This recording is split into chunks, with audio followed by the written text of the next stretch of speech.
why Bloodaxe wasn't responding to half the stuff I asked, and it was because my mic was turned off. If you were as loud as me, he would have been able to hear you through either mic. Yeah. Your voice needs to have gravitas and carry. All right, let's share this on Facebook. Turn my mic off right now. They'll hear everything I'm saying. Yeah, that is true. You don't have to look that exhausted when they say that.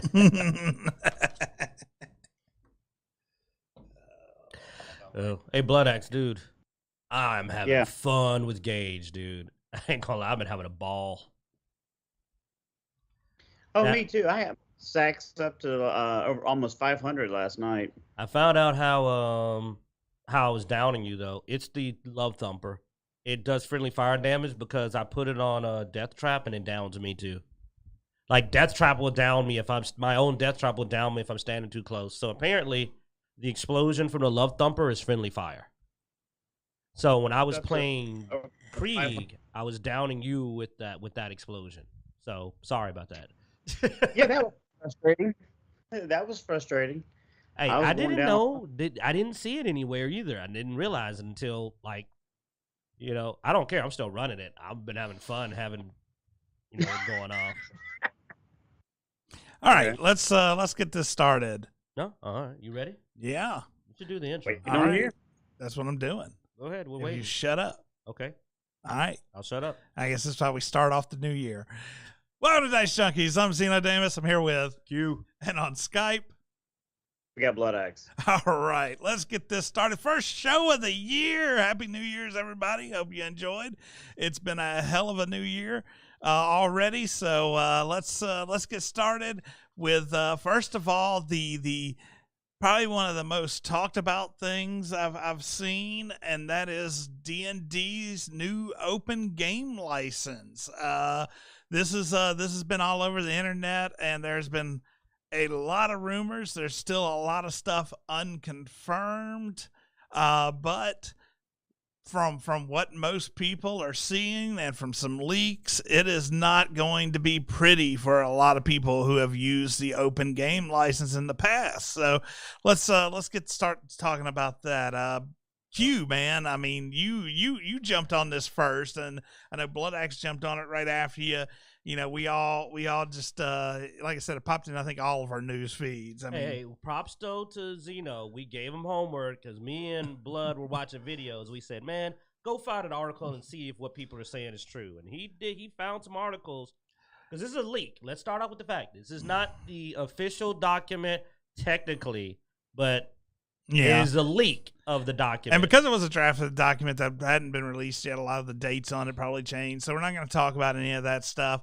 CBR actually did a good write-up on it. So I'm going to use them here as the example while we talk about this. But, I mean, the big thing is, man, I mean, you're talking about a system that it got a lot of new fans recently, but it also lost a lot of the long-term fans.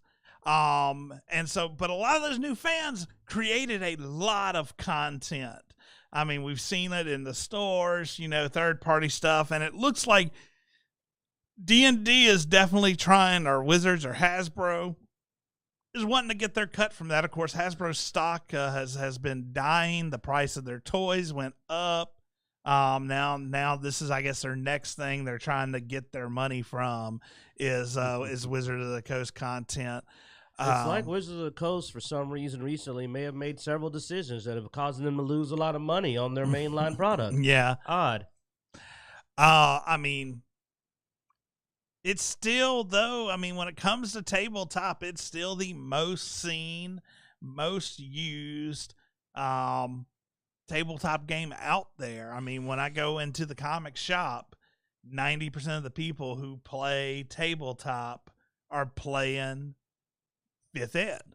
That's what it makes you wonder what they're doing is making them keep, because I mean, remember they've been having a lot of like Hasbro's been throwing a fit at Wizards of the Coast. So they're still managing to lose money somehow. And the problem is recent. Like, it's been a really big issue recently. So something's changed. The main thing about the OGL is that it's going to create a lot of hostility because it's been around so long that there are entire companies that are built on OGL content. Yeah, I mean that OGL. Like, it's going to sink Green Ronin. It's going to sink some of the others. The OGL came out in 2009, I think, the original one. So yeah, and I mean it's just going to throw 13, some people. 14 years ago. I have as y'all may have heard me mention before, I have a repository of books beyond any normal sane person's collection. I've got more third-party systems, man. I mean, I got Iron and Blood. I got like all these, and these companies are about to be, from the way it sounds, because think about it. A thing I was talking with Xeno about is that books aren't as profitable. Like when they were talking about the video game topic, video games are more profitable than books. There's a lot more materials that go into it. So, well, and they said that's one of the things that sparked all this. I mean, that was one of the references apparently they made was the money that video games make versus. Well, with it not being as profitable, and a lot of these companies that put out a lot of this OGL-based content keeping above water, if somebody comes in and wants to take a big bite out of that, you just start to just not profit at all. And that's why I believe it's going to actually, this isn't going to make Wizards of the Coast more money. It's just going to knock a bunch of companies out. It's going to knock them out. It's going to greatly reduce the amount of third-party content. Sad part is, some of my friends I know who are hardcore 5e fans, they actually managed to write modules and stuff. You know, I told you about my friend from a local comic book store, wrote modules and got them successfully published. And I think this is going to be the final straw. I mean, we already have boycotted D&D 5e. But I think this is going to be the final straw that's going to pull my biggest sitters out. My biggest fear here is from your little guys. Like, a lot of the new game systems are made by smaller creators, small groups, and some of the best ones out there of that we've dipped a toe in have been small groups of people, you know. We have our friends at Tormented Earth, Tortured Earth.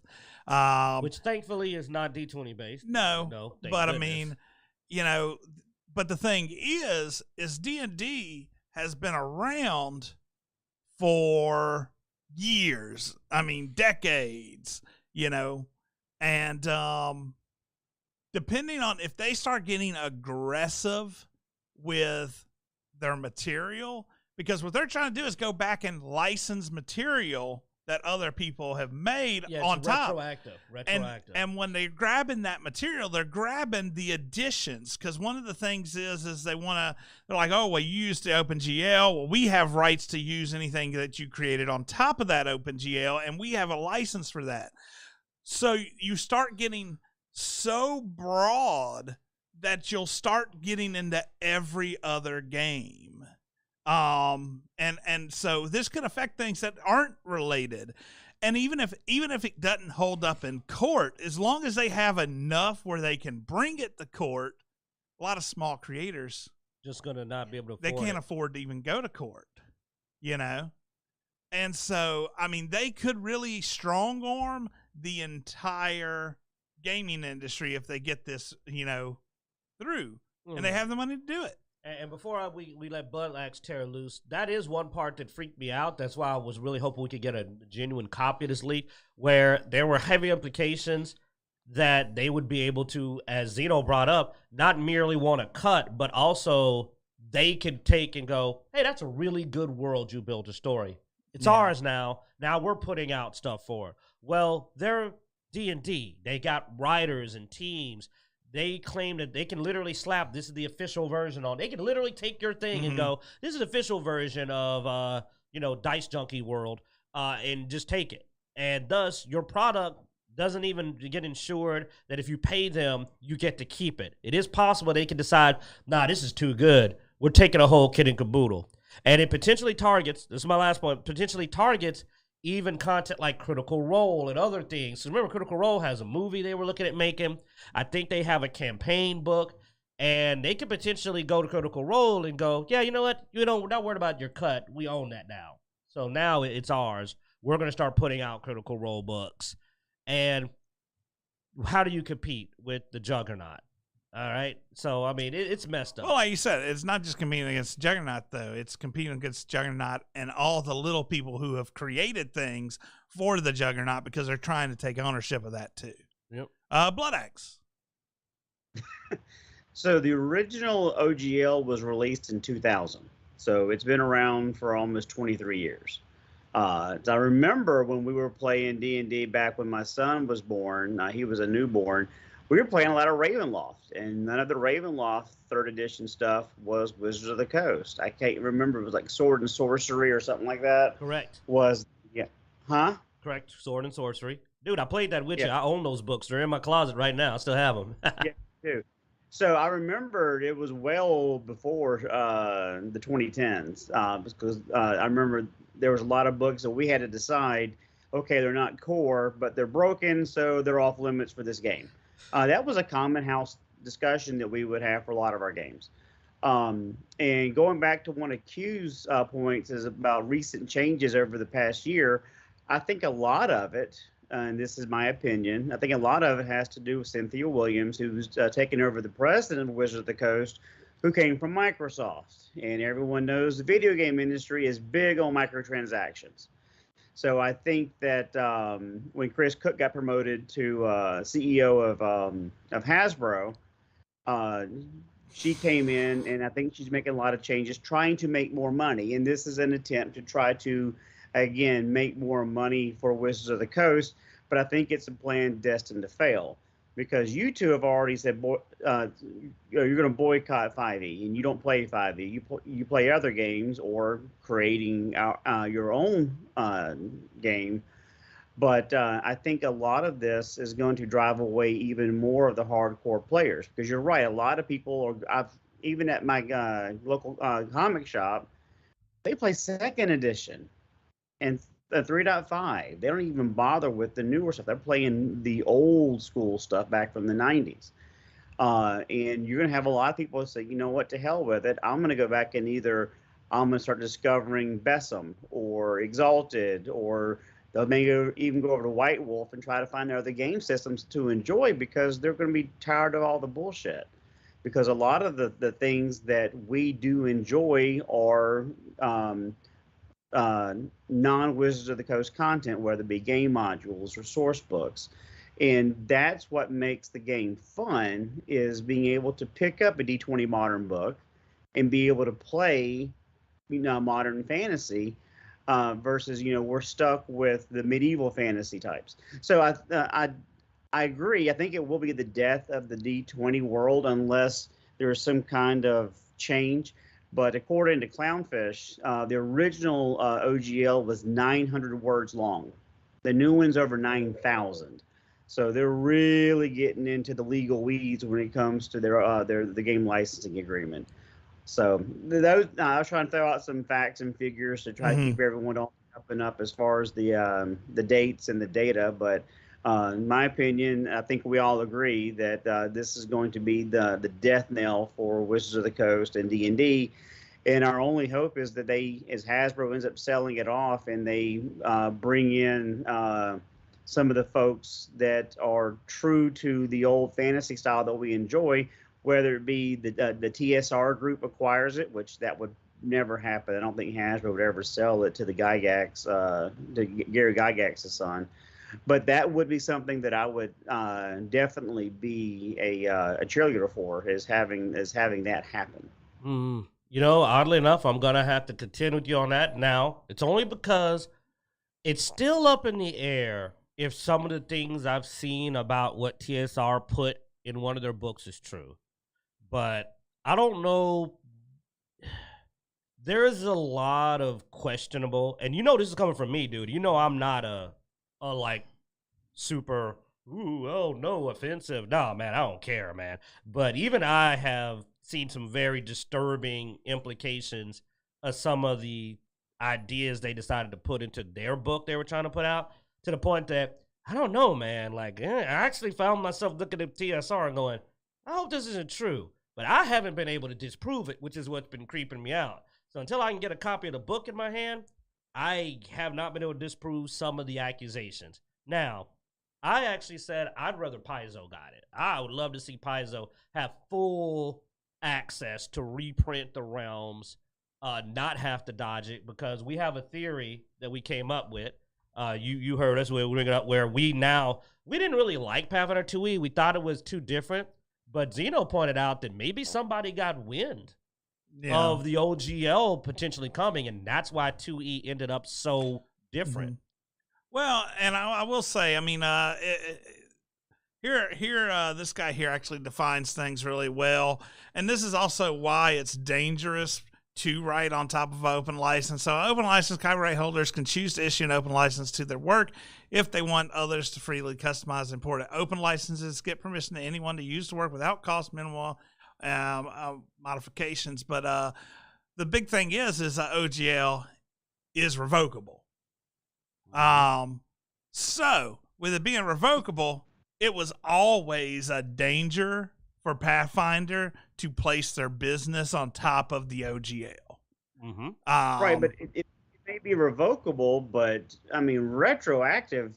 I'm not a lawyer, but from a legal perspective, I don't know how far that would go if it was actually challenged in court. Well, here's the thing. So as far as retroactive goes, what it's going to do is, if I want to continue to publish this work on the open, I've got to agree to the new terms of the OGL. So you can't go and take the money I've already made. But once I agree with the new terms, then, so I can continue. But they can trigger it against products, though, that you already have out, which means you literally have to pull them from the shelves. Yeah, you have to pull them. Which, it's still retroactive. Imagine you got it out. For example, you got to pull your core book. Yeah.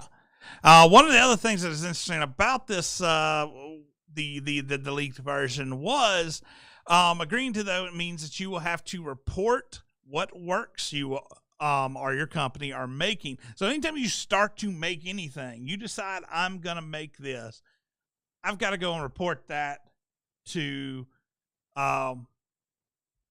Wizard of the Coast. Then once I've made it and I've released it, and I got to report how much revenue I'm making if it's above 50,000. And if it's over, and then I got to start paying them if it goes over 750,000. 25%. And that's gross. Yeah, that's gross. So, like I said, it's not sustainable unless you are making an insane profit margin. And like I said, the biggest challenge is that the profit margin, the actual over expenses on any book product isn't that really that high. So when somebody's taking a 25% cut, and gross, you got taxes, which means on top of me having to pay for printing, all that stuff, employees, my own licenses, legal fees. Yeah, then they got to get their cut too from the gross income, not the profit, not the net. The gross. So this is like before everything. And like I said, 25% off the top says, I don't see how you're making money. Like at best, maybe if you're doing PDFs and you're only 5 guys and you got super lucky that now you got to get up to 750,000. But the thing is, that means that the big companies are not going to want to do the OGL because Paizo definitely hit that.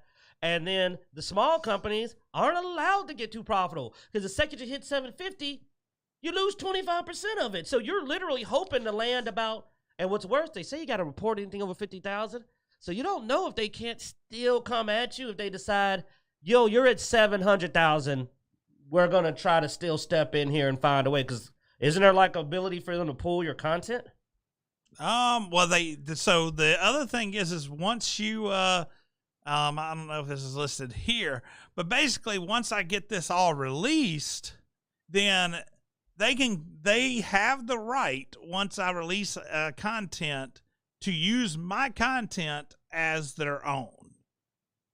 Yep. And there it is too. They say they can freely change at any time the threshold from that 750, and they said they will probably lower it. They even hear this advisor is saying if they see that people aren't hitting that enough, they'll probably lower the threshold to catch more people. Like if everybody's making 500,000, that's the majority. 70% of the people say, yeah, they're going to drop it, and they can do that. They can do that, and guess what? Immediately hit you with it. Immediately. Like they can change that threshold, and how do you dodge that if you're already over the threshold? You know how hard it is to lower your profit, or lower your gross? So they could easily target, say, Bloodaxe comes up with a great new module, but he's lucky he's only making 600,000. They could easily change that and lower it. How do you stop them? You have no way to. No way.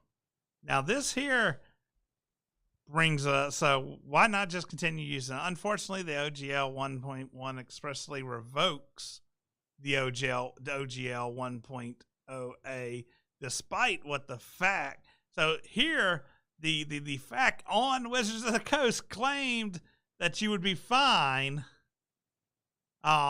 Says has been previously distributed using the earlier version. You can continue to use the earlier version of OpenGL if you don't want to grab the latest. Except the new one Specifically says no. Specifically revokes that OpenGL, which is that's where the biggest problem I think is coming in. Because if I could keep using OGL 1.0 A or B, great. But yeah, the new one's revoking it. And they're saying there could be potential legal challenges because a lot of people did ask that question, and Wizards of the Coast gave a lot of assurances they would not do exactly what they're doing. Because just like I was saying with Pathfinder, if that wasn't there, if that question wasn't there, I would not want to start a business on top of that. Problem is Pazio that did only that. Paizo has the money to fight them. But yes. Ain't nobody else got the Cabal pressing them. They ain't got the cash to fight them in court. That's millions of dollars. You know what I'm saying? Like, so who can fight that? Yeah, I mean, we like just a had handful. I mean, Anima just made a 5e, or not Anima, but Bessem. Bessem just made a 5e on the OpenGL. I mean, how's that going to affect them? They better hope they didn't make any money. Yeah. And guess what? They could go steal all their classes right now. They wanted to, and just could grab that book not and yet. reprint it. They have to agree. They still have to agree with the OpenGL 1. Now, like I said, because OpenGL 1.0 is being revoked, it means you cannot sell your stuff unless you agree with the new OG. Yeah, but I mean, Gamer the way they got it license. worded, can't they still claim your content, even No. if you did it?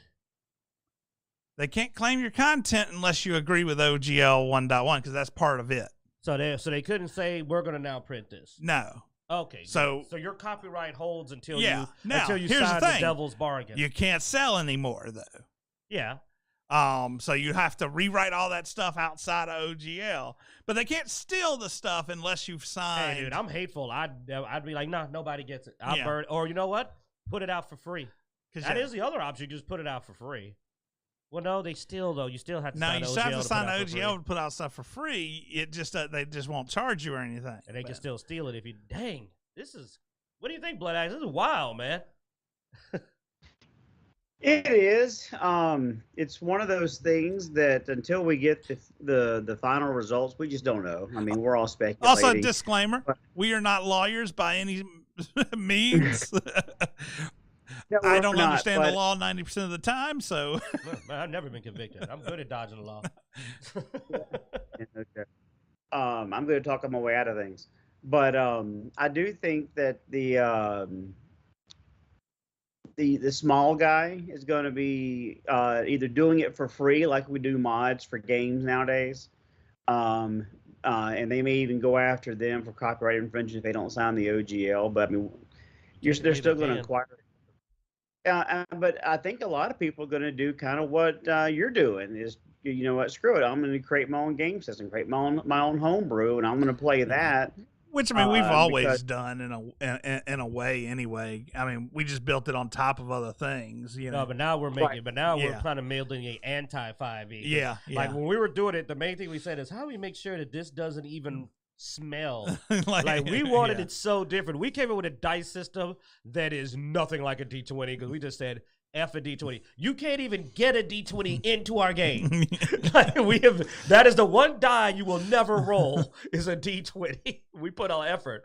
We're like freaking Savage Worlds, though we're different from them. But Yeah. Savage Worlds doesn't go to D20. At least it didn't when I used to play it, and I don't blame them. They literally had 1D4 to 1D12. They specifically did not go to D20. I feel y'all. You have to remove the D20 off of our Dicejunkies logo. Man. I mean, no, they can't copyright I the know. actual dice. Yeah, I know. Oh, I was joking. No. I mean, we gotta be sure though. I don't know. Look, dude, I've got our logo basically tattooed on my shin, so it's. Oh no, I'm glad they said that they don't include tattoos. Yeah. Thank goodness we were reading Yeah, and and said, don't worry. I got the ampersand on my arm, you know. And it's just like, man, you know, they may be like, we own that. Yeah, You got to pay us royalties. give us your left arm. More like they'll probably be like, well, see, people watch your show because of your tattoo. You know, that's when they'll find out, like, we ain't making $750. Yeah. Like, you know, but no, this is why this is our primary topic, though. It's because this will reshape the gaming world because it's too much. Now, no, there are a lot of companies, we need to reiterate that that will fall under the 750. But the threat is probably enough, especially if their content being stolen. A lot of those people who are smaller are creatives. They're trying to do their own thing. They're not going to sign away the rights to their product. They're not. Yeah. They're not going to give, especially for free. They're not going to sign away for the ability for you to take it without buying it from them. They'll sell it to them probably. Like, you want to buy it? Yeah. But I'm not going to sign something that says, ooh, I really like your idea. That cool new elf you built, that's mine. Yeah. They're not going to do that. The other I guess, funny thing about this whole thing is, by definition, Open Gaming License 1.1 is not even open gaming license. It's not that open, yeah. No, by definition, it is not open. That's a good one. It's like, yeah, this should be called closed GL, CGL 1.1. Yeah. But yeah, so, I mean, that's our main point. You've heard all our points of views. We're basing it off of the leaks, but they actually went to Wizard of the Coast. One of the things I saw is that they tried to go to them for word to go like, hey, is this true? And Wizard of the Coast is refusing comment. That's pretty. Yeah. When you're not even willing to come out and go, well, we're not doing that. That's because you are usually. Why would you not say that's not what we're doing? Why would you not even lie? They're not even willing to lie. They're just like, people are going, is you really going to do this? And they're just like, no comment. You know, when you plead the fifth, that's incriminating. Well, you know, I figure, you know, if Wizards of the Coast really wants to make money, they should quit hiring people who aren't really doing anything. I mean, they hire like these consultants on they're too big. They're yeah, too big. on like, all this stuff. All it's like, oh, we're going to hire a diversity consultant, and then we're going to release Space Monkeys and call it racist. Yeah. It's like, man, that diversity consultant really helped out there, didn't it? Like, it's almost like that's a made up position. You should apologize for the Space I'm Monkeys. glad I missed that show. Well, you know what I've always said? The worst thing you can do is confirm your prejudice through your denial, which is why when you come out and go, oh no, we're so sorry we offended you by making our Space Monkeys based on black people, you just look at them and go, wait, what? I never thought that. Yeah. Believe it or not, this is a crazy idea. When I see a monkey, I don't go, that's me. I never done that. I never looked at an orc and went, that's my people. I never looked at a drow pitch effing black with red eyes and white hair and said, well, clearly that's black people. I'm like, first of all, okay, I'm just going to reiterate this. We're not physically, literally black. Like, what? How ridiculous is your mindset that you see a pitch black non-human thing and go, black people? You know, it's like, wow. It's all virtue signaling. Yeah, I mean, we even looked up where drow originated from, where Gary Gygax actually related it to the pitch black. Yeah. And so, yeah. And as I've often pointed out, if you go look at orc culture, especially in D&D, it has way more in common with the Raiders and the Viking type culture than black. They're not that type of tribal, even if you go way, way, way back in history. Mm-hmm. Spears, not axes, and body paint and berserkers. It's like it's not even culturally accurate. Yeah. That just shows me you don't even know anything about my culture. So shut up. You don't know nothing about me. You don't know nothing about Africa. You don't know nothing about Egypt. So shut up. You're not even accurate. I mean, my thing too is, I mean, if you go in, I mean, they even have various cultures as well for all the races. I mean, so I mean, you have that separation already between each race, similar to the way the human race is. There's variations within the human race. There's variations within the orcs. There's variations within the elves. There's variations within the dwarves, the gnomes. All those have different variations as well. Still can't believe they didn't actually go look at wood elves and gold dwarves. The gold dwarves, the black dwarves like to wear gold. They didn't catch that. It's like they're not even good at the racism. I would have said, why the black dwarves got to wear all that gold? Like, I'll be like, really? Why the wood elves is cannibals with spears and dumber than the other elves? And they're brown skinned. You're not even good at being woke. I'm better at woke than you. You suck. I can find actual questionable stuff. You don't even know where to look. It's the laziness, man. It's the laziness. Well, I mean, I'm not. We've already gone into that conversation before. I'm not going into it again. But I will say it's dumb. It's all dumb, and quit being dumb and wasting money. Screw Manage you. your company better. Screw back to what you were Hasbro saying. and Wizard of the Coast. Manage your company better, and you wouldn't have to go pick on the little guy. Yeah. And you know what? At this point, let's just. I mean, if I had a little something, I'd take a little sip, man. Buy D&D, man. Buy. This is probably it. I mean, they already burnt our bridge. But I think this is going to grab. This is going to lose them. Because it's greedy. Well, it's also going to lose them because the creative types are not going to want to sign this license. They're not going to want to have to notify WoW or I'm not WoW. I mean, Wizards of the Coast when they decide to start creating something. It's way too restrictive, and if they release it as is, and hopefully they've gotten wind of enough people complaining that maybe they'll come and go, "Whoa, we almost fucked up," and do something else. But it's doubtful. It's doubtful. Last cue, go off. Short. What is this too? By the way, you idiots, you're so bad at this too. You want to know what the woke crowd you're aiming for don't like? No, not that. I'm not going away. They don't like greedy capitalism. They don't. It's like, dude, you're being really greedy. Really capitalistic. You're not even good. Whoever you hired, fire him. Because he should have told you, don't look like you're trying to start a greedy monopoly. They don't like that. It's such a bad idea. And it's like, it gets me. Because I'm like, they can't even decide to stick to their guns. They can't even stick to their guns. So on top of all this, they've also announced that they are, because of their strategy change, they are also canceling a lot of video games because a lot of the video games also is going to fall under this OpenGL. So they want a bigger cut of the video games. So a lot of those projects of things. Now I will say, the Wizard of the Coast video games haven't really historically been that. Oh, man, what are you telling me? We're not going to get a Dark Alliance 2? The one we played, remember that, guys? We don't get a second one of those? Yeah. We've got videos if y'all want to go watch us scream and yell and watch. Want to see our pain. Some of the worst controls in a game, man. Poor Zeno, you were so unhappy. You tried to pretend, but you were not out. I mean, my thing is I played Baldur's Gate Dark Alliance, and I was hoping it was going to be closer to that. Which had a good control scheme, was more Diablo-ish. And this, I don't know what they were thinking. But yeah, it was dumb and, whatever. It's so bad I can't even blame Bloodaxe for ruining it for me. Dude, we let you be the leader because you were Drizzt. And it was like following Drizzt if Drizzt Erded had a chipmunk up his butt. Here's the thing, though. Remember, one of us set ourselves as the leader, started the game, and it made him leader.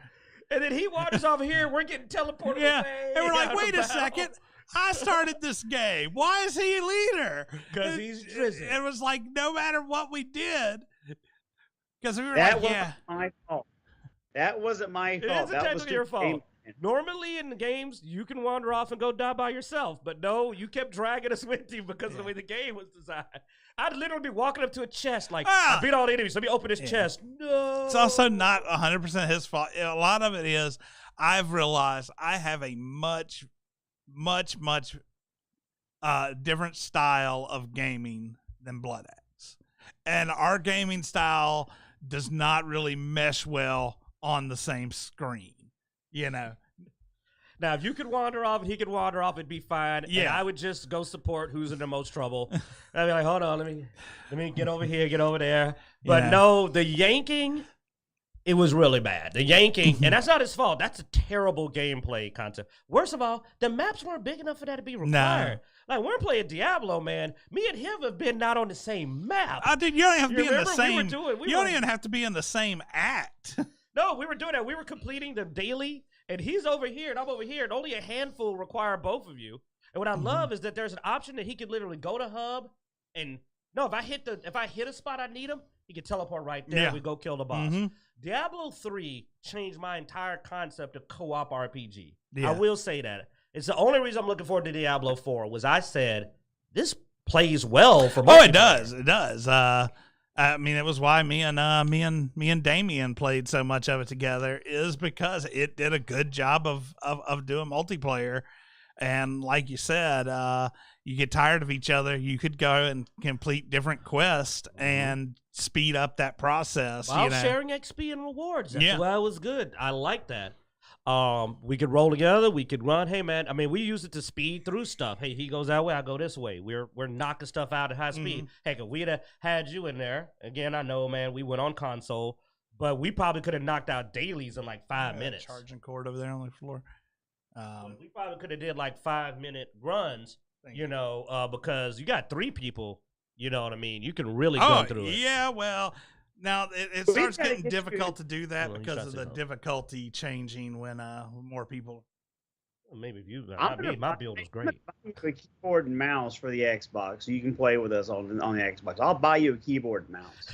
I actually hooked the keyboard and mouse up to my Xbox on several games, and very few are compatible. I looked up, and Diablo didn't look like it was fully compatible with keyboard and mouse on console. Well, that sucks. Yeah.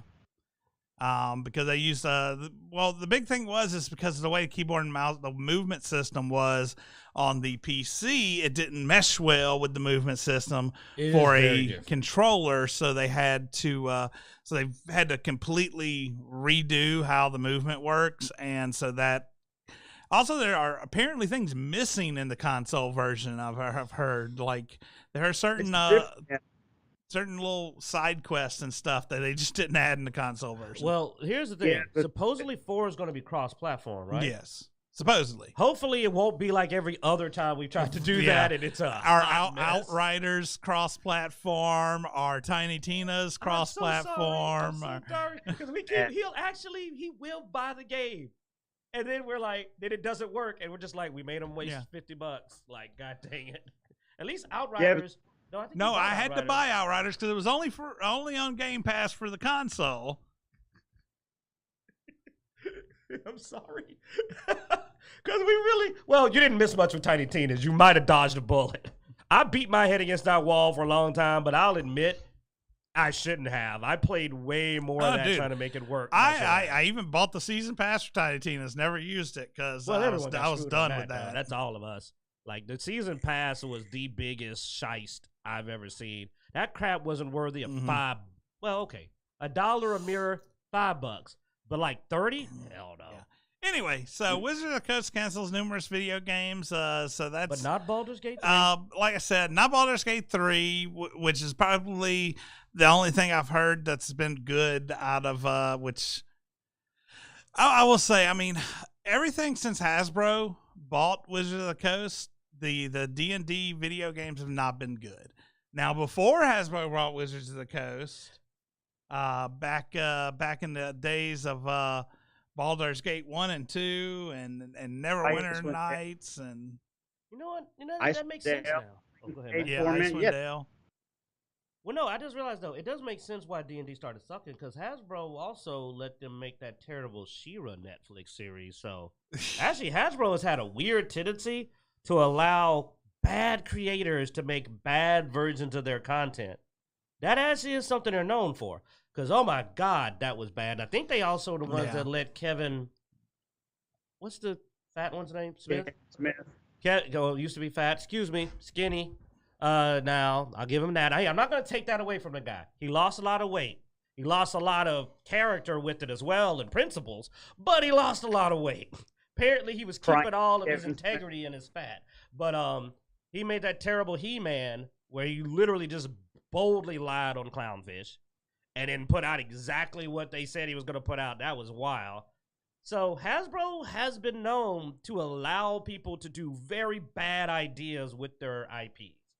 Now, all of a sudden, the weird, like, Hogwarts. By the way, isn't that funny that D&D tried to put out, like, a Hogwarts book, but now they're getting all OGL, hardcore on people? That is interesting. Y'all a bunch of hypocrites. Because, come on, that book is basically Hogwarts, man. The Magic Academy book thing is just Hogwarts. I even think there's an owl on the cover. They weren't even dodging it that hard. I hope they get their butt sued. Now I'm really pissed because I just thought about it. Oh, no, don't be messing with our license. By the way, here's our Hogwarts book. But Hasbro's been screwing up. That's all I was trying to say. Hasbro seems to, despite them getting angry at Wizard of the Coast for losing money, they also sit up there and somebody comes to them and goes like, I got a really bad idea. And they're like, go for it. And then later on they go, you're losing us money. That's the thing. Wizard of the Coast brought in a crap ton of money, like higher than they normally do.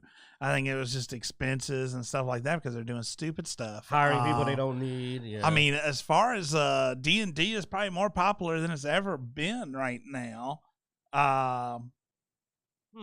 But like you said, though, the expense exchange. So before, D&D also used to be like mostly writers. And now that it's this big corporation with all these unnecessary staff, they're not able to maintain it. Like you said, you could literally be, if you're making $100,000 a year, but your expenses are $25,000, you're doing way better than if you're making $1 million a year, but your expenses are like $950, like thousand.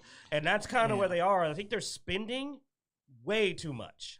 Well, and a lot of that is which they mentioned here.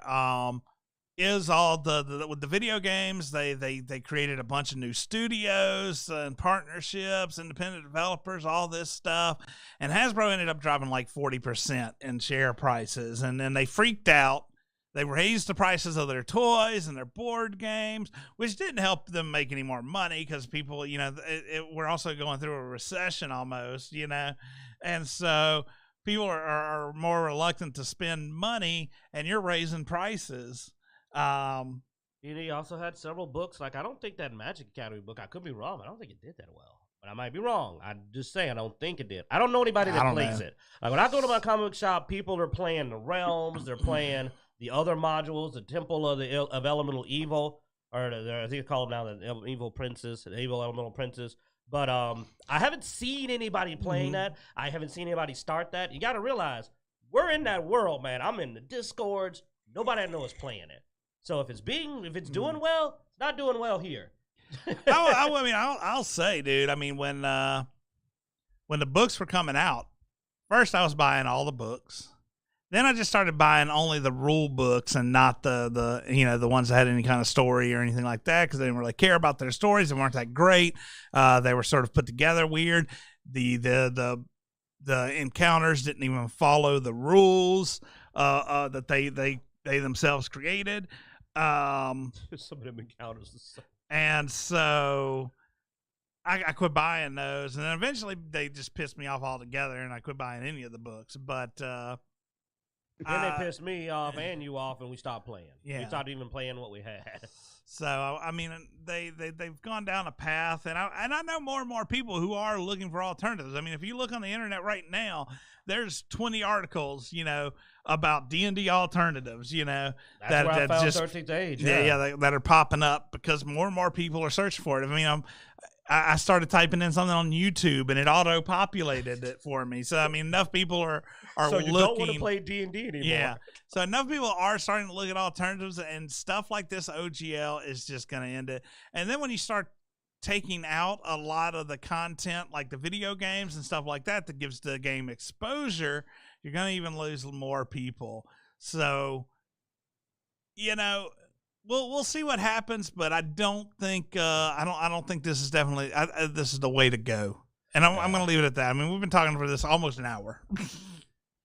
Well, just to close it on, it's because secretly, guys, we rant, we rave, but we're sad. D&D was a big part of all of our childhoods. Dude, I mean. Yeah, it was a big part. For me, I made friends with both of these Dicejunkies at the D&D table. Pathfinder. I met. We started with Pathfinder? Yeah. Okay, we started with Pathfinder, but I met Bloodaxe. And you know what's funny? Ravenloft. I met him with D&D and a third party. So Sword and Sorcery and D&D are what brought us together as friends. And he was looking, despite what he said, he was looking for a D&D game. And we said, was looking for Pathfinder, a tabletop group. You know what I'm talking about? But he played D&D. You got to remember, I was a Hackmaster DM, buddy. Yeah. He was a Hackmaster DM, and we said, well, you know, it's D&D 20-ish, and we kind of pulled him on over to Pathfinder. But, I mean, if he hadn't been a D&D player and then Hackmaster, we would know each other. We would have never met. Yeah. So I made, and my friend Flynn, I grew up with him. Like so many of my friends I met at that table at D&D.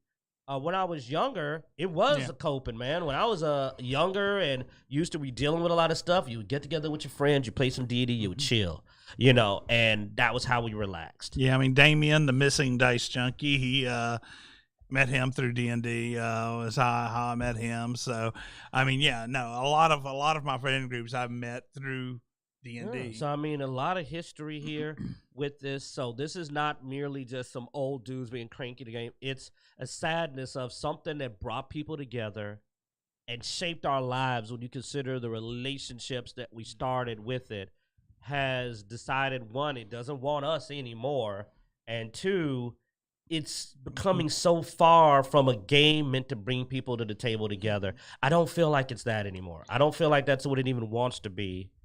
And when they talk about monetization, so it's heartbreaking. So I just want you to understand there is real emotions and feelings behind what we're saying about the decisions that are being made. Because honestly, I said this recently. I said, man, I'm going to look at D&D 6th edition. I have to see what it is when it comes out because I want it to be good and I want to play D&D. I would prefer to play D&D. I mean, but if this OGL comes out, I probably won't even look at the next edition. I'll probably just ignore it. I'm going to always hope that a miracle happens. It's like your family. You try not to give up on them. All right. Well, let's lead on into video games. We talked a little bit about video games, Wizards of the Coast, but something we haven't talked about in a while is the Microsoft Activation deal. So Activision. Yeah. So they're trying to activate it. Yeah. So nearly 75% of public responses to the CMA are in favor of Microsoft's Activision merger. Also, I will say, I mean, this is something we had talked about a little bit last time this caught it up, is we were like, I don't think the CMA knows enough about video games, you know, or how the industry is. And now that you look at it, obviously they didn't, because they're looking at 2,100 emails and they're going, oh, wow, these people have a lot of good points. Well, I mean, 3/4 of the people, they said that the majority of people that were for the Activision Microsoft merger pointed out that both Sony and Nintendo are the market leaders. They're like, how can you dominate the market or have a monopoly when you're not even, like, you're literally third place in a field that only has 3 competitors?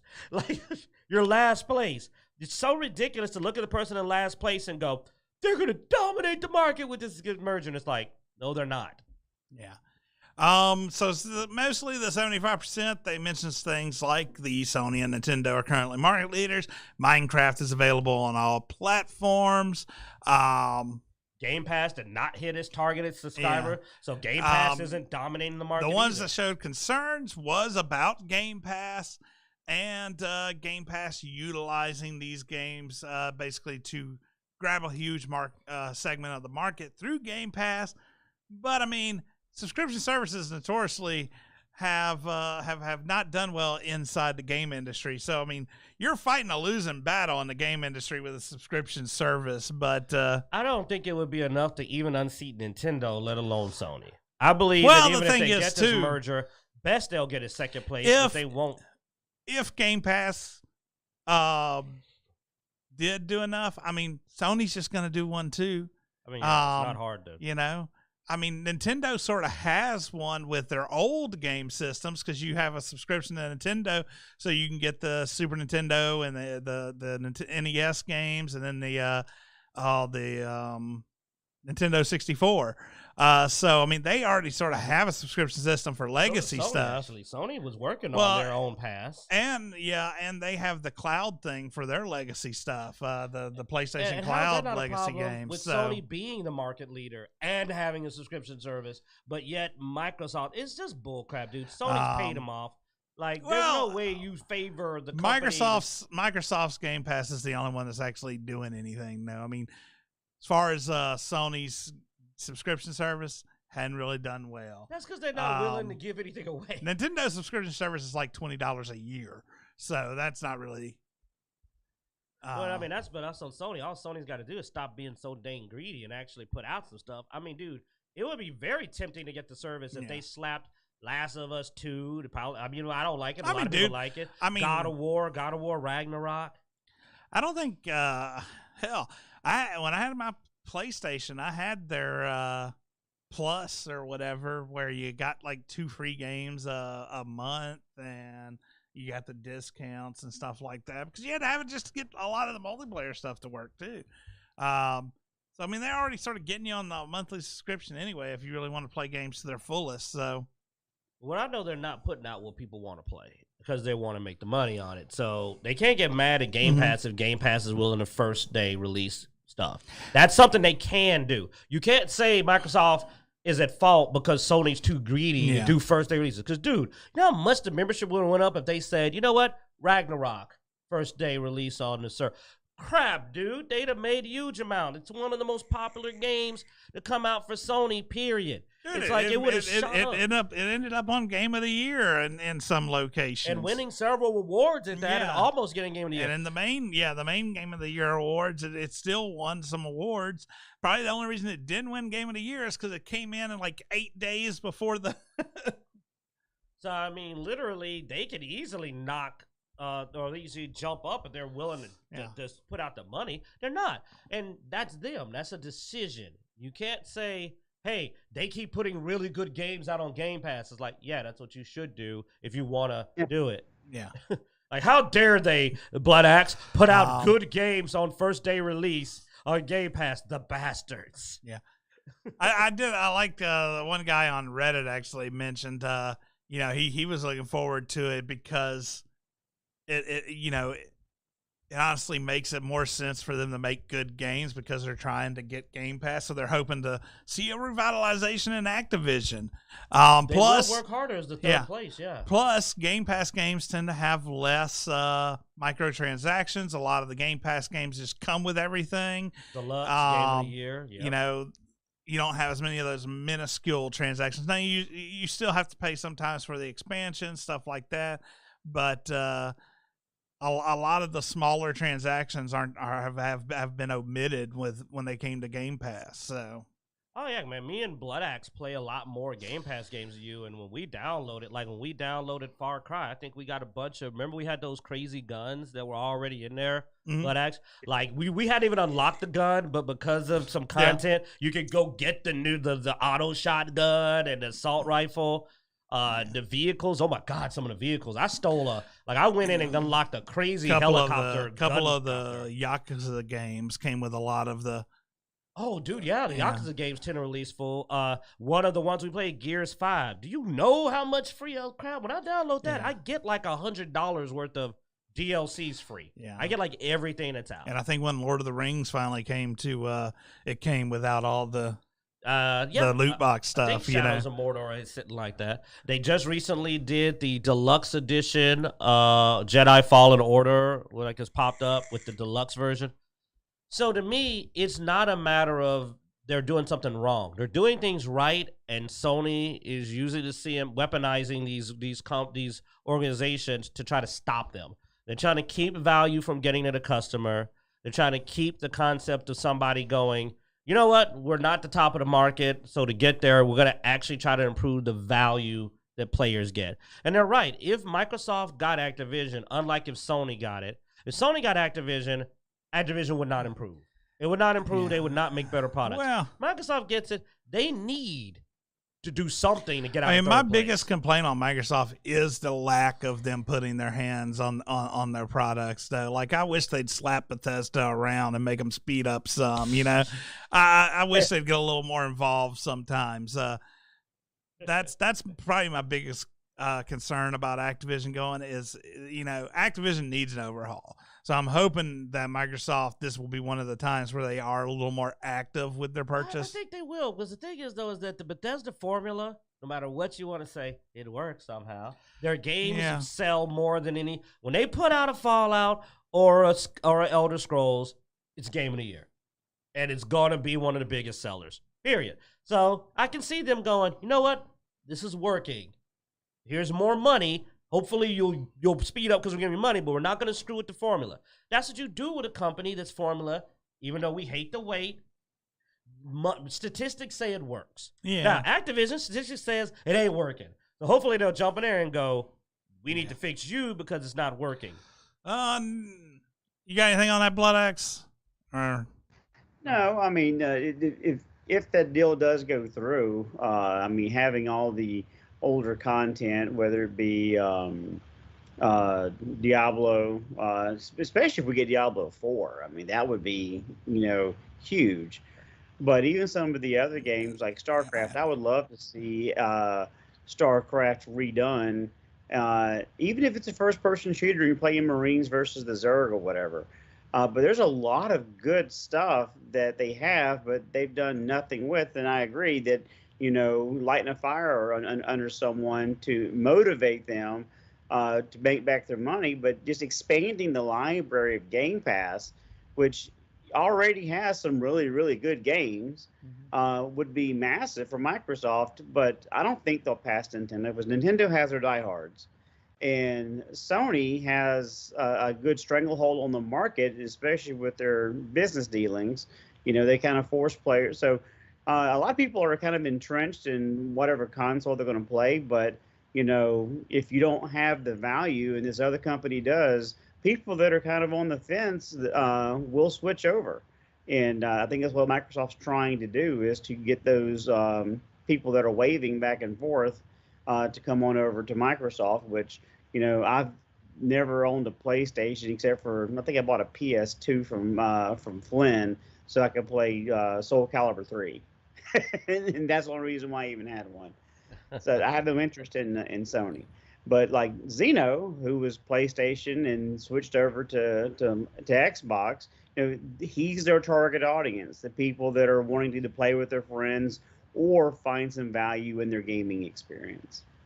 Yeah, so I mean, I think it'd be a good thing. I was a dual consoler for the longest. I used to have the PlayStation and the Xbox, but then the systems got so expensive I had to choose one or the other, and so I chose PlayStation with the PS4, and I was not happy with it. So yeah, I went over to the Xbox, and I've been much more happy with Xbox. So let's move on to Resident Evil 4. Just a quick note here. I know Q seemed excited when Resident Evil 4 was going to be remade.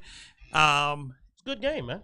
One of the best if not the best Resident Evil game ever created. Well, one of our biggest fears, of course, whenever a remake comes out is that they change stuff. Well, apparently the devs have confirmed there's no cut content in the game. Now, we've had devs confirm this stuff before, and it'd all be lies, but you know, maybe a little more hope. I mean, I will replay Resident Evil 4. That is something I would. Well, actually, I don't know because PlayStation. But if I get a chance, I would love to play through that again because it was one of the best of the games. It was, to me, the perfect balance of action and horror, where you didn't feel completely helpless, but you still were dealing with some messed up stuff. I mean, getting hemmed in by the villagers is just the most memorable moment, because, like, no game even had put that many enemies on the screen at once. So, like, almost. So when you're sitting up here, there's just, like villagers coming, and then you go and you jump through a window in the house, but you see them crawling through the window behind you. You're like, oh, you know what I'm saying? You're shooting through the door. And, of course, the classic, the best moment is when you hear that, tell me that didn't scare the crap out of you when you heard the chainsaw. The chainsaw made you poop your pants because you're like, world villain. Someone's got a chainsaw. Like, you didn't even expect that. Like, these guys look like mud farmers, but somebody's got a chainsaw, and next thing you know, dude's there. It was really fun. It was really fun, well executed. And to me, it's going to be fun to see a remake of that game. I wasn't interested in the other remakes because those weren't the games that were tied to my memories. I mean, Resident Evil 1 and Resident Evil 4 to me are the most memorable entries. And I would be interested if this hit PC at a reasonable price. If I could get a sale, I'd buy it. The only reason I wouldn't go all in is just because I hate Sony. So, but like this goes on sale, I'll buy it on PC and play it. I just, you know me, I don't full price anything for Sony if I can help it. All right, next up we have the new DC Comics sees Joker as Prego. I forgot. Oh God, I forgot. The Joker gets pregnant. New comic book series just rolled out, which is especially drawing some outrage and backlash among certain demographic. And yeah. And before you freak out, guys, we're not going to talk about it. What was my biggest complaint about this? Actually, artwork. It's the artwork. trash. Yeah, this is some of the worst drawn. I showed them other panels. This is some of the worst drawn artwork I've ever seen. The colors are ugly. yeah. Like, oh my God, look at the lack of detail, the poor shadowing. This looks like it was drawn in the 70s, like back when comics weren't the detail. Look at these proportions. This is just the ugliest artwork I've seen. I mean, I don't have much problem with the artwork. I mean, it's comic book artwork. No, it isn't. I've seen way better, man. You go to a local. Oh no, I'm not saying that there isn't better artwork, but I'm also saying this isn't that far from the standard either. Standard dropped that low now? Dude, how many? I mean, dude, I've been to a con recently. This is not the standard. What are you talking about? I've looked at a lot of comics, dude. This is not that far from the standard. Or am I crazy? That's the standard? I mean, Bloodaxe, you alive? he Yeah, it's just the vomiting of whatever that is just the word barf. If you look closely, it's like a train wreck that you can't stop looking at. It's bad. Now some of the panels are pretty bad. Like Joker's face there looks really bad, but yes, it's badly drawn. It's not only a very bizarre story, but it's also just really badly drawn. I'm saying this isn't far from what I'd expect out of a comic book as far as art goes. We have very different standards. Yes, Tuskegee Airmen looks miles above this. I'm not saying that there isn't a lot better out there, but I'm saying for mass-produced comic books that you see a lot, this is not really that off the norm. Well, I mean, you have your A-tier artist and you have your D-tier artist, and this is a D-tier artist. I mean, as many books as Batman's been shoveling out there into the mainstream lately, you know, you're not going to have your A-tier artist on shit like this. Now, here's my thing. Now, you want to talk about the pregnancy stuff. I mean, it doesn't really bother me that much, dude.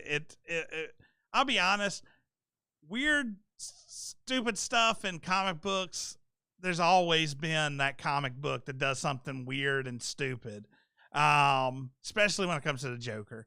But, you know, there's I don't know if this is the main storyline or what, you know, or if this is just some weird spinoff. I think this is a whole new series. So this is probably something they threw together, thought it'd be funny, you know, or stupid or whatever. They figured somebody would spend their money on it. And they called it a day, man. I mean, there's been worse ideas in comics. I mean, honestly, I don't have to worry about the story because it's drawn so poorly to me that I can't believe they were even taking the story seriously. And the dialogue, oh my God, if you actually read the dialogue, it is bad. Very bad. Dude, now I will say the dialogue in comics has definitely drastically dropped lately. I've seen several frames of things posted, and writing in general has just has gone pretty downhill. And I mean, that I feel like that's across the board in comics, TV, writing. People have gotten lazy when it comes to this stuff, dude. I don't know what to say other than that. And that's what this is to me. This is just an example of low quality, poor effort, an attempt to get headlines, which unfortunately worked. I mean, we're only talking about it because we said, well, we can't act like we don't know about it. Yeah. It's not even worth our time because this was clearly a bid for attention. And worst of all, they couldn't even write decent dialogue, a decent build-up story to it, or draw it worth a dang. And to me, that's the saddest part. If this was better drawn and the dialogue was better, I would think at least somebody was seriously trying to do something. This comes off as nonsense. Like, I would not believe a real comic book artist that gets paid money drew this. We know way more talented people than this. Our boy Kaz knocked this out the water, man. I mean, this is bad art. This is way inferior to people we know. And I'm talking about, like, new artists or still coming up artists are superior to this. So I almost can't take it that seriously.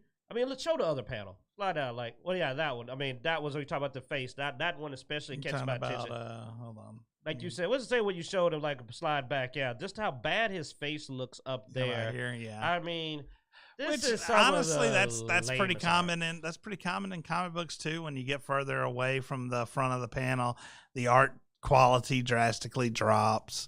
I've seen this in many panels in comics where when look, I'm talking about my sentiment. Yeah. I think that it's an attempt at attention that they didn't even put a lot of effort into. I've seen people put more effort into Tumblr art. Mine is the variation because you look at the color and the shape of the face here. The shape changes and dramatically here from it scene to drastically scene. changed. Like somebody else wrote this or drew this page Look, versus pointed this ears page. in one, different in Yeah. another. I mean, that's the thing. Now that's Go back the one thing more. gets me thinking. And now you're back to the. Yeah, like just dramatic. Go back over one more too. Like, look at the shape of his face, right there. Look how pointed his chin is. Like, he doesn't even have an aesthetic face shape, man. They can't even keep his appearance where it looks like if it wasn't for the colors. If this is a black and white, you barely recognize the character from panel to panel. And then the colors are so gross. I mean, for some reason, the gorilla is always purple. Like purplish, but he's bluish there, and he's purple. He's never actually gorilla color. This nasty piss yellow background that just looks dirty and nasty. It's just the whole thing is very unappetizing, you know? Very unappetizing. So the point that I don't care about if he's pregnant. I'm way more grossed out by the panels just looking like somebody peed on it in almost every dang panel. Like, it's just poor quality. Yeah. I mean, the reason this got any kind of real traction was because of the current climate, where everybody's getting pissy. Anytime anything with gender or anything of that gets mentioned, you know, one side starts fighting with the other side.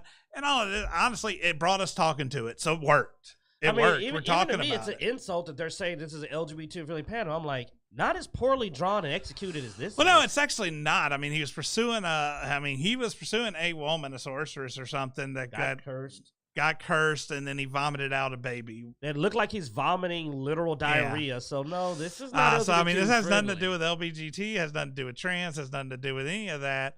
It's just a dumb, stupid really comic. Stupid. And I'm saying this in defense of them because I'm like, they deserve better than this. This is terrible. I mean, I would hope they would approach that subject matter way more seriously and with more effort than this. But I mean, they you know, I'm sure they utilized the fact that it would trigger people to be able to hype the comic. Hype this trash fire of a drawn comic. I've seen so much better. Yeah. All right, let's move on, dude. I'm done. Final thing. Once, you know, we were just talking about bad writing. Let's talk about some good writing. And that is Wednesday officially renewed for season 2 at Netflix.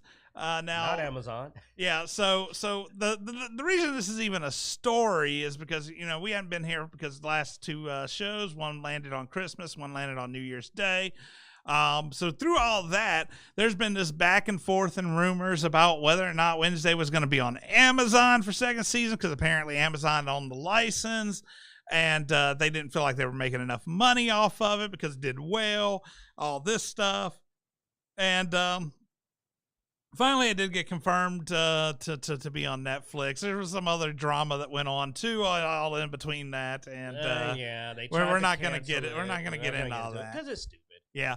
But anyway, it is getting a second season. Hey, look, I will say, not really my type of show, I guess. It's a little young for me, but I did play it while I was playing a video game. I just had it up in the background, and I was very surprised. There was some moments where I actually had to stop playing my game and watch and go, "Oh, that's really cool." You mentioned the cello scene, man. Like that was black on the cello. This was badass. And then in the dance, you had the meme took out the song, which sort of annoyed me because I was excited. Probably licensed. I was excited because Cramps, which is an old band, like punk type band from back in the day, actually had music in it. They can't get away with playing it on YouTube, but because the Othello, the cello version of Painted Black is a cover, most of them use that over the dance scene, which worked. But they couldn't play. I mean, obviously, you got to watch what you play. Yeah. I mean, you do and you don't. I think just the meme just caught on with the whole dance with your hands bullshit because it was stupid enough to catch on, as most social media. But to me, hearing the Cramps and her dancing to the Cramps song, I thought was badass. And if you're not familiar with the Cramps, go to your music thing and listen to some Cramps. It's a good band. I believe the actress though did an amazing performance. I've watched several of what considered the best parts of it, and she is a great Wednesday Addams. I felt completely satisfied with her on-screen performance because I'm an Addams fan. I love the Addams Family Values and the other Addams Family movie. I love both of them. I thought they were great. So I think she's doing really good. And a second season is something awesome. I was just telling him I'm going to have to sit down and just go ahead and throw the whole thing on because it's worth sitting through, even if it means using Netflix. Yeah, if you've got some teen kids or something like that, it's something that isn't so miserable that it's targeting a young audience that as an adult you can still watch it and enjoy it. Yes. So I think it's pretty good, and I'm glad it didn't go over to Amazon because Amazon is the touch of poop. They're the anti-Midas touch. Everything they touch turns to infected fecal matter. So I'd rather, amazingly enough, it be on Netflix because one thing I'll give Netflix is, for better or worse, they let people do their artistic license. And sometimes you get something good out of it instead of something that should probably be illegal. Well, I mean, the other thing is I mean, it definitely it has political points in it, but it's also teens and their political points, so it doesn't really matter to me. Like, oh yeah, you're young, you think that way, Yeah, I mean, that's the way teens talk, unfortunately. But now, I mean, if it's realistic, no, and I was saying it was realistic. So what gets annoying is when it gets ridiculously unrealistic, like the latest episode of Willow. Oh my God, I really hate that. I may not be able to keep following that. Man, I'm surprised. I was able to get through Batwoman, but Willow is ungodly. The hypocrisy of Willow is insane. Because Batwoman wasn't a big part of our childhood, but Willow was, man. Like, Willow was one of those awesome movies of our childhood. Also, weirdly enough, as bad as Batwoman was, with some of the things it did, the way they were talking wasn't unbelievable. You just assumed everyone was an asshole. Mm-hmm. But it was asshole dialogue that an asshole would say. Willow has dialogue that's so effing nonsensical that you get unsubmerged. Well, and that just You're goes, just like, this is not realistic. It goes back to the bad writing I was talking about, which is what kills me in most of the shows. It's not even really the content. Here's the thing. Dialogue. TV has always been political, and it's always sort of been political on a certain side. But it was well written, so it didn't really matter. And you could go on with no problem. But when you can't write in a conversation that sounds reasonable, and it just feels like you just got a wet fish slapping me, trying to get me to that's not. It's just bad writing. Some of the dialogue is so modernized and so out of context to the scene. Mm-hmm. There is a recent rant by this mysterious woman that the prince lets out of a cell that is so not what the conversation was about that you assume that the writer just walked in that day after having an argument with her boyfriend and just threw that argument in as his character's dialogue. You almost expect her to go, Steven. Like, you expect her to just call out his name in the middle of it. It's so stupid. Like, he's literally talking with her, and she just freaking goes psychotic. Like, mad woman, that you're trying to do this, and I'm not a damsel in distress. She says she's not a damsel in distress. He just freed her from a cell she was locked in and she couldn't get out of. I'm like, you were a damsel in distress. You were literally a female locked in a cell that had to ask him to let you out of because you couldn't get out of. You are the definition of a damsel in distress. You were a damsel. Now, here's how bad the writing is. Why didn't she let herself out of the cell so she could make that valid? If she at least had went and like, I'll get myself out of the cell. And Batwoman, the girl, wouldn't have needed to be saved by the guy in the first place.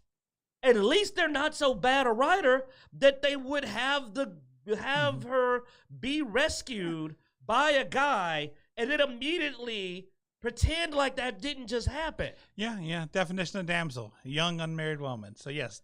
She was in distress. She was locked in a cell, left to die, and he let her out. Yes, by definition. Definition, a literal damsel. And what got me is they could have made that so much better if she'd have walked up and say, "Do you need me to get you out?" And she goes, "No, I can get out." Then she got out. Then at least it would have. You're so stupid. You don't even know how to write dialogue that references would just happen. I mean, that's what got me. I'm like, why did he need to let her out if she couldn't get out on her own? And then you said that. I just shoved her back in the cell and relocked it and walked off. I mean, do it. That's all right. Bye. Have fun storming the castle. And he's literally trying to have an emotional moment and talk with her, and she just flips out. And you're just like, whoa. And literally he tells her, like, I got a fiance. I got somebody I like. No, you were trying to hit her. I'm like, no, he wasn't. It did not seem like he was doing that at all. Like, she, you know what? You know how they say you're so vain, you probably think that this is about you? It is a weird psycho ego rant that has nothing to do with what's happening. Literally at all. I mean, you could take that dialogue and put it in a whole other show because it had nothing to do with what's happening. That thing hurts me to watch. Willow hurts me to watch. Like, it is so painful. Oh, God, it's painful. Have you Bloodaxe, you seem constipated or something, don't it? No, it's just the rabbit holes you guys go down talking about topics that I honestly just don't have any interest in because it's garbage. Well, no, that was the point. The point was it's garbage. Yeah, I mean, it's how much can you pile onto a turd? You know, I mean, it's one of those things that I've washed my hands of almost everything Disney, especially Lucasfilm, because it's not the content that I want to see. My kids aren't interested in it, so we canceled Disney Plus. We canceled Netflix. We ended up picking up Paramount so I can watch some of the older Star Trek stuff that I never got to watch, like Deep Space Nine and Voyager. But, you know, they also have Yellowstone and some other things that we're interested in. So, you know, we're flip-flopping around. But STD, man. You don't watch STD? No. But I have a clean bill of health, and I don't want to have to go through all that. No. So, but no, I might, and this is a very unlikely might, watch Strange New Worlds because I've heard some interesting things about it from people that are Star Trek fans, and I didn't think that it would be good content, but supposedly, if you understand it's kind of tongue-in-cheek, that you can enjoy it. So once I get through Voyager and then Enterprise, I might watch Brave New Worlds, but STD, no. Picard, no. Oh, God, no. I'd rather you watch STD than Picard. At least it's some new person ruining lore that you didn't grow up on. Picard is like watching your childhood get violated. It's bad. So I don't know. Let's get some new writers out there. Let's get some new content, and Happy New Year. And hope you enjoyed. Watch Wednesday season 2. Yeah, it'll probably be pretty good. All right, be sure to check out Dice Junkies, DiceJunkies.com, where you can find links everywhere we are online, Twitter, Twitch, Instagram, all that good stuff. And be sure to hit that notification bell and subscribe on our YouTube channel. Thanks for watching.